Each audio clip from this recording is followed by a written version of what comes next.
ఈరోజు కర్కాటక రాశి వారికి విద్యార్థులు కొత్త విషయాలు నేర్చుకోవాలనేటటువంటి జిజ్ఞాస పెరుగుతుంది. మీకు సమయాన్ని సద్వినియోగపరుచుకుంటారు. ఉద్యోగస్తులు కూడా ఆఫీసులో మీ పనితీరుకి అందరూ మెచ్చుకుంటారు. పై అధికారుల యొక్క మన్ననతోటి పెండింగ్ పనులన్నీ పూర్తవుతాయని చెప్పొచ్చు. మంచి అద్భుతమైనటువంటి ఫలితాలు వస్తాయి. ఇంకా వ్యాపారస్తులకి పాత బాకీలు వసూలవుతాయి. నూతన పెట్టుబడులు పెట్టగలుగుతారు. వ్యాపార లాభాలు పొందగలుగుతారు. స్త్రీలు భర్త పిల్లల యొక్క బాధ్యత వహించడంతో పాటుగా మీ ఆరోగ్యం కోసము వాళ్ళ ఆరోగ్యం కోసం కూడా బాగా పులాకులాడతారు. అందం కోసం ప్రయత్నిస్తారు. విదేశాల్లో ఉండే భారతీయులకి ఉద్యోగ సమస్యల నుంచి బయటపడగలుగుతారు. అలాగే విదేశీ వీసా అపాయింట్మెంట్లు దొరుకుతాయి. మీకు అనేక మార్గాల ద్వారా డబ్బులు సంపాదించడానికి ప్రయత్నం చేస్తారు. ఎప్పటి నుంచో కొనాలనుకున్నటువంటి వస్తువులు వాహనాలు కొనుగోలు చేసుకోగలుగుతారు. అప్పులు తీర్చడానికి మంచి ప్రణాళికలు వేసుకోగలుగుతారు.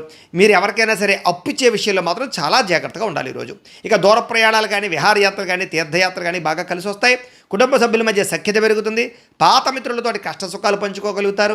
సమయస్ఫూర్తితోటి మాట్లాడగలుగుతారు. అలాగే పెద్ద పెద్ద చిక్కుల నుంచి బయటపడగలుగుతారు. కోర్టు వివాదాలు ఆస్తి వివాదాలు పరిష్కారం అవుతాయి. ఆరోగ్యం కోసం ప్రత్యేక శ్రద్ధ పెడతారు. ఆహారపు అలవాట్లలో మార్పు తీసుకొస్తారు. నిద్రకు ప్రాధాన్యత ఇవ్వడానికి ప్రయత్నం చేయండి. ముఖ్యంగా ప్రేమికుల మధ్య కలయికలు అలాగే భవిష్యత్తు గురించి వివాహం గురించి కొత్త నిర్ణయాలు తీసుకోగలుగుతారు. భార్యాభర్తలు ఒకరినొకరు అర్థం చేసుకుని ముందుకు సాగుతారు.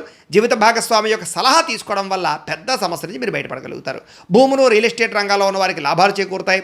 సొంత ఇంటి కళ నెరవేరబోతోంది.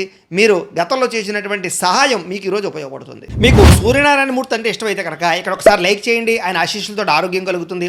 అలాగే రేపటి రాశి ఫలం కూడా మీకు రావాలన్నట్లయితే కనుక సబ్స్క్రైబ్ చేసుకుని ఫాలో అవ్వండి. అలాగే ఇక్కడ కనబడుతున్నటువంటి ఈ లింక్ మీద మీరు క్లిక్ చేసినట్లయితే మీకు ఈరోజు ఇంట్లో సూర్యనారాయణ మూర్తికి ఎలా పూజ చేసుకోవాలో వీడియో వస్తుంది. ఆ వీడియోని ఎదురుగుండా పెట్టుకుని ఇంట్లో ఈరోజు సూర్యనారాయణ మూర్తి పూజ చేసుకోవడం వల్ల మీకు ఈరోజు శుభప్రదంగా ఉంటుందని తెలియజేస్తూ లైక్ చేయడం మాత్రం మర్చిపోకండి. స్వస్తి.